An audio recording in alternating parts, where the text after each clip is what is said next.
Eh bien, bienvenue pour votre retour parmi nous. Merci à toutes les personnes qui nous ont suivis. Merci aux gens qui ont pris le temps de regarder les trophées hors normes. Trophées hors normes, c'est quand même un moment exceptionnel sur ces entreprises qui en France s'engagent sur des démarches de certification volontaire, normalisation volontaire, ce qui donne un peu de sens à la normalisation en France.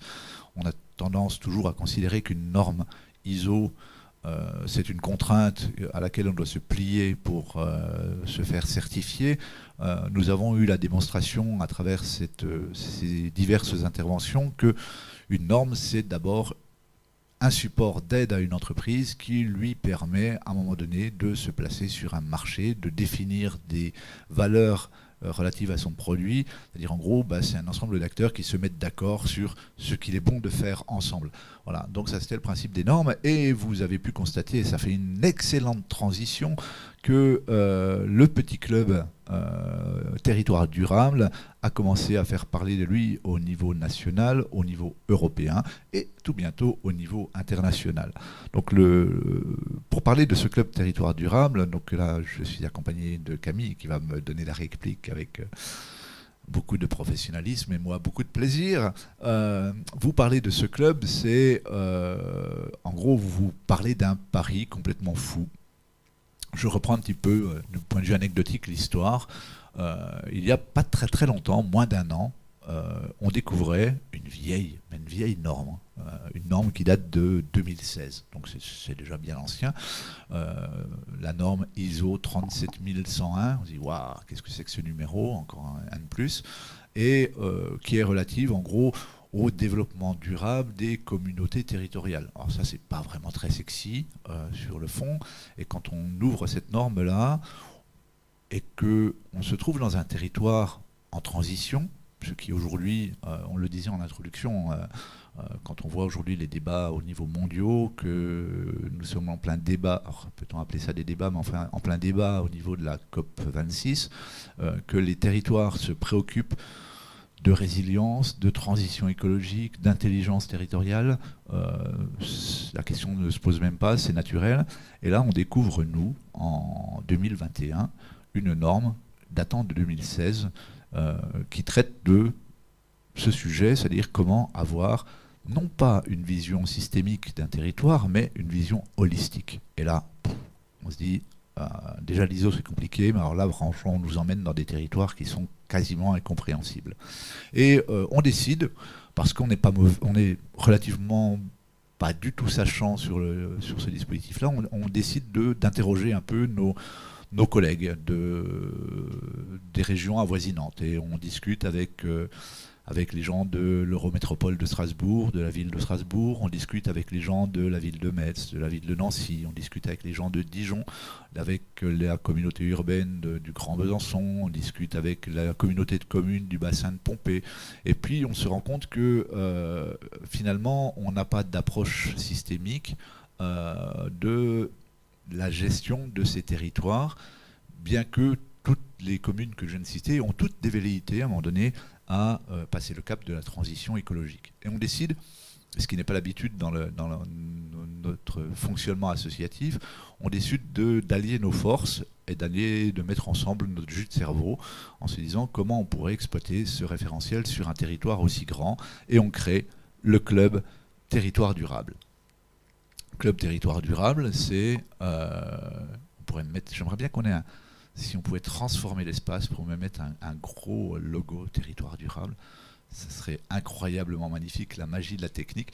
Bon, là on voit bien, oh mais non pas du tout, c'est celui d'avant, mais bon, on reprend, hein, on a le technicien un peu picolé à table et tout ça, donc ouais, c'est beau, voilà, tout le monde reconnaît, tout le monde reconnaît la fameuse roue des ODD. Donc on monte un club territoire durable qui regroupe l'Alsace, qui regroupe la Lorraine, qui regroupe la Champagne-Ardenne, qui regroupe la Bourgogne-Franche-Comté, de l'ensemble des acteurs qui ont envie de réfléchir à cette possibilité d'avoir une approche holistique du développement durable sur nos territoires respectifs.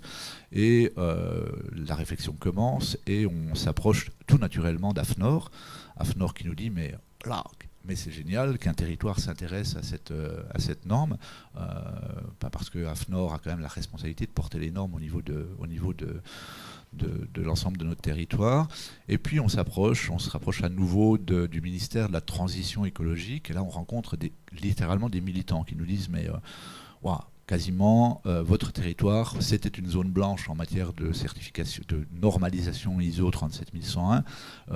Si vous lancez une structure de réflexion sur vos territoires, on est avec vous. Donc on monte un club qui regroupe les fameuses deux grandes régions, Bourgogne, Franche-Comté et région Grand Est, avec un appui très très fort du ministère de la Transition écologique, un appui très très fort d'AFNOR, et puis Idéal Connaissance qui nous dit nous on marche avec vous, on vous offre une plateforme collaborative pour permettre à l'ensemble de vos membres de pouvoir partager. Voilà, donc c'est un club original. On en reparlera peut-être ce soir parce qu'on a la chance de recevoir le président de Qualité Service Public Lorraine et le président d'AFQP Grand Est ou MFQ Alsace, qui sont nos les principales collaborations dans la création de ce club. Mais voilà, on se rend compte que quand on allie nos forces sur un grand territoire, on fabrique effectivement de la connaissance et de l'intelligence globale. Donc le club est né, il est ouvert sur l'ensemble de la grande région. Donc comme on est sur la grande région, effectivement c'est très compliqué de faire du présentiel, donc on ne travaille effectivement qu'en distanciel, et ce qui fait que jour après jour, d'autres secteurs géographiques nous rejoignent tout naturellement parce que échanger avec d'autres territoires parfois qui ont pris un petit peu d'avance sur cette réflexion nous fait que enrichir notre réflexion et les outils qu'on arrive à créer. Et le premier outil, la première réalisation de ce club, et c'était la petite slide qu'on avait tout à l'heure. Là, ça c'est magique. Voilà. La première réflexion, le premier livrable qu'on a imaginé, c'est de dire cette norme est tellement complexe, mais elle est tellement géniale. Elle apporte tellement de réponses et tellement d'outils analytiques sur notre territoire que comment on peut à un moment donné donner envie aux collectivités, comment on peut donner envie aux territoires de se l'approprier. Et l'idée est venue assez rapidement en disant le mieux c'est qu'on joue avec. On joue avec parce qu'on sait que l'être humain a tendance à aimer jouer et que le jeu ou la gamification est quand même le meilleur moyen de faire passer simplement des choses très complexes. Et on s'est lancé dans la création d'un jeu tous ensemble qui permet de s'approprier sur la base d'une analyse matricielle de façon très ludique la façon dont on peut utiliser cette norme. Et on fabrique le jeu, on teste le jeu, on mobilise un certain nombre d'experts dessus. Et coup de théâtre, ce jeu reçoit le trophée hors norme d'AFNOR, le prix spécial du jury, il y a maintenant quelques jours. Alors je suis vraiment très très fier. Voilà. Prix Camille, voilà, c'est une preuve irréfutable. Donc, le public très nombreux dans le studio peut applaudir. Donc vous pouvez mettre des petits commentaires sur YouTube, ça nous réchauffera le cœur. Donc ce jeu, tout simplement, il est mis comme tous les outils du MFQ d'ailleurs, ou de Qualité Service Public Lorraine, est mis à disposition sous licence libre et permet à tout le monde de pouvoir l'utiliser, le pratiquer. Et aujourd'hui, on est sur une phase de diffusion au niveau national, sachant qu'il vient d'être présenté à la Commission européenne de normalisation, puisqu'on a sorti une version en anglais, et qu'on découvre peu à peu que la notion de jeu et la gamification est un excellent support pour communiquer communiquer ou faire comprendre des choses complexes, quoi. Camille, est-ce que vous voulez jouer à ce fantastique jeu? Parce qu'on peut le sortir, on a la boîte de jeu là maintenant. Alors concrètement déjà, comment ça se passe quand on attaque une partie? Alors déjà, si on se met en situation, on a un projet un peu de territoire, on aimerait se concerner par les objectifs du développement durable, et on se met autour d'une table et on va finalement balayer plusieurs sujets, donc qui vont être j'en cite quelques-uns, la cohésion sociale, le bien-être, la résilience, l'attractivité évidemment d'un territoire, l'utilisation responsable des ressources. Et puis explique-nous comment les choses se passent. La magie du jeu, c'est qu'effectivement, ce que je disais tout à l'heure, c'est que l'être humain a tendance à rentrer rapidement dans un complexe, une organisation ludique. Et la magie du jeu, c'est, en gros, on part de projets fictifs, de projets implantés sur un territoire. La norme s'applique à des projets d'aménagement, à des projets des projets d'investissement, peut s'adapter à des projets de territoire, peut s'adapter à un projet politique. Tout ce qui porte le mot projet s'y adapte. Et en gros, le bon sens de la norme, c'est à travers la grille dont vient de citer Camille, les premiers éléments, c'est-à-dire de s'interroger sur, quelle que soit la nature de mon projet, quels sont ses impacts sur l'ensemble des finalités du développement durable. On ne se pose pas forcément ces questions naturellement au départ quand on monte un projet. Dire en gros quel est l'impact de mon projet sur l'attractivité, quel est l'impact de mon projet sur la préservation et l'amélioration de l'environnement, quel est l'impact de mon projet sur la résilience, l'impact de mon projet sur l'utilisation responsable des ressources, quel est l'impact de mon projet sur la cohésion sociale, quel est l'impact de mon projet sur le bien-être. Se poser toutes ces questions de manière itérative, c'est ce que le jeu sert à ça. C'est-à-dire, je prends mon projet et je le passe dans cette moulinette, dans cette grille des finalités du développement durable, et je recherche des réponses ou pas. Mais en tout cas, je me pose la question. Un projet peut avoir, à un moment donné, des effets négatifs sur un territoire parce qu'on n'y avait pas pensé, on n'y avait pas réfléchi au départ. Là, la seule différence, ce à quoi nous invite la norme, c'est de nous forcer à se poser, à se questionner. Et une fois qu'on s'est posé ce type de questions, qui dit matrice, dit croisement, hein, vous l'avez, alors je ne me trompe pas, c'est de l'autre côté, hop là, la matrice qui est juste là. C'est Madame Météo, c'est compliqué, moi j'ai pas été formé pour. Vous avez un super magnifique décor qui a été fabriqué par notre technicien, c'est beau. Moi je suis derrière un écran vert et je ne sais pas où ça se situe. Donc là je sais que je montre la matrice, voilà, juste au bout de mon doigt. En fait, une fois qu'on a identifié ces finalités du développement durable, on se pose la question de, pour chaque finalité, quelles vont être ses contributions à chacune des politiques publiques ou chacune des domaines d'action sur un territoire. Et alors ces domaines d'action, ça va être l'éducation, ça va être la santé, ça va être l'infrastructure et les réseaux, ça va être la sécurité, ça va être la préservation de l'environnement. On se re-questionne à nouveau sur quels sont les liens entre ces finalités et finalement le territoire dans sa manière la plus concrète. Voilà. Et ça m'amène à deux regards différents. Le premier, c'est que on a pu lire sur le site du ministère de la Transition écologique, Néoclide, vous pouvez récupérer des monographies de projets qui ont été menés à l'échelle nationale de collectivités qui ont utilisé ce référentiel. Je vais me référer par exemple à la monographie d'un projet qui a été mené sur la commune de Paris, qui était le projet des pariculteurs, qui était la végétalisation d'espaces de toiture sur l'espace parisien, où quand ils expliquent leur démarche, au départ ils avaient un projet, et en le moulinant dans la matrice, ils se rendent compte de l'enrichissement qu'ils vont apporter à leur projet. Un exemple très concret, le premier passage de leur projet dans cette matrice, ils se rendent compte que finalement sur la finalité de la résilience, ils ont très très peu d'indicateurs. En se disant mais on ne peut pas monter un projet en matière de transition écologique sans prendre en compte la résilience. Comment pourrait-on prendre cette résilience? Et là, on se met à réfléchir à nouveau sur le projet et on l'enrichit. Voilà. Ça, c'est la première remarque sur l'effet magique de cette norme-là. Le deuxième, c'est sur le jeu.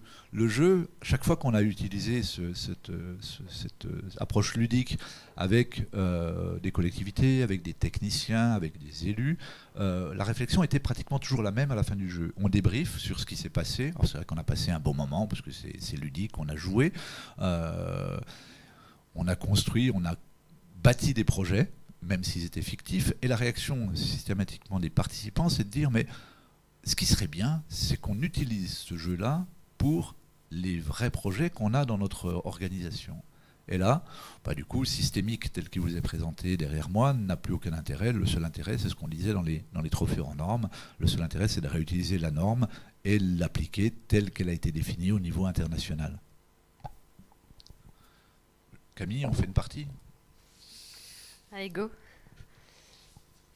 Alors, on va peut-être déjà... je ne sais pas si tu peux nous parler un peu plus du fonctionnement du club. Moi, j'aimerais bien que tu nous racontes comment ça se passe, les séances, les rencontres, les réunions, comment ça va se passer après.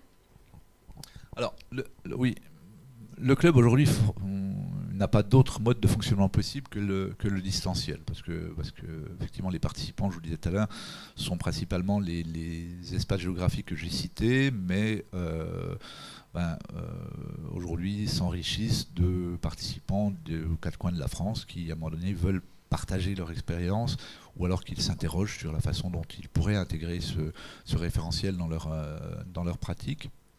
Donc, les rencontres en distanciel se font de manière planifiée comme un groupe traditionnel, sachant que, comme tout groupe inhérent au MFQ, on se fixe à chaque fois l'objectif de fabriquer du livrable, c'est-à-dire de fabriquer de l'outil directement utilisable par les membres. Le premier, c'est celui que j'ai derrière moi, hein, c'est le jeu qu'on a fabriqué, c'est un livrable intéressant. Il y a un petit groupe aujourd'hui qui travaille sur la définition d'une grille d'audit qui permettrait d'auditer un projet sur la base de cette 37101. Un groupe de travail qui est en train de monter des fiches techniques de lecture de cette norme-là. Et puis, ce qui est plutôt intéressant, c'est que le groupe travaille de manière très très proche avec le Lab 2051. Le Lab 2051, c'est une structure rattachée au ministère de la Transition écologique qui travaille sur la promotion de cette norme-là. Donc il y a un travail d'échange et de va-et-vient entre ces deux structures. Donc Neoclid, la société qui anime ce dispositif, propose régulièrement aux adhérents de notre club de participer à des ateliers concrets sur la 37101. Il y en a un organisé la semaine prochaine d'ailleurs. Et puis inversement, chaque fois qu'un acteur au niveau national a envie de développer, a un besoin en termes de réflexion sur cette norme-là et que ça rentre dans le cahier des charges un petit peu de notre groupe de travail, lui propose d'intégrer ce fameux club. Donc on est à l'échelle d'une vraie dynamique nationale. Ok, merci. Alors le moment est venu peut-être de poser une question à nos participants. Ça va être... On pose une question simple ou complexe, Camille? Très très complexe. Alors on va opter pour la question simple.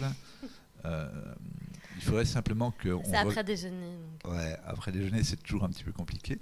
Donc, quelle est la norme ISO définissant les systèmes de management du développement durable dans les communautés territoriales? Vous nous appelez comme ce matin au 07 73 61 34 50.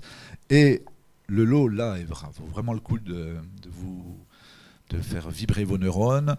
On vous offre carrément 2 jours de formation de votre choix sur le catalogue AFNOR national.